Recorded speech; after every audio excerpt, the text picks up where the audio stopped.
Kepada bakal jemaah umrah, jangan sampai tersalah kira untuk pusingan sa'i. Inilah dia, cara mudah mengira pusingan sa'i umrah.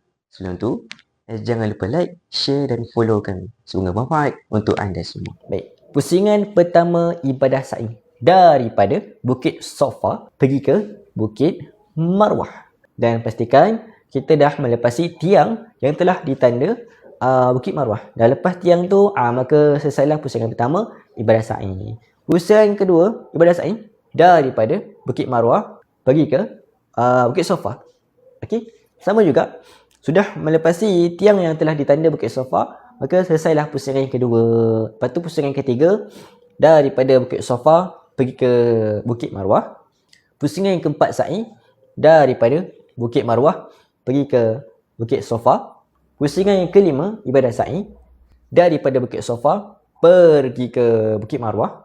Dan pusingan keenam ibadah sa'i daripada Bukit Marwah pergi ke Bukit Safa.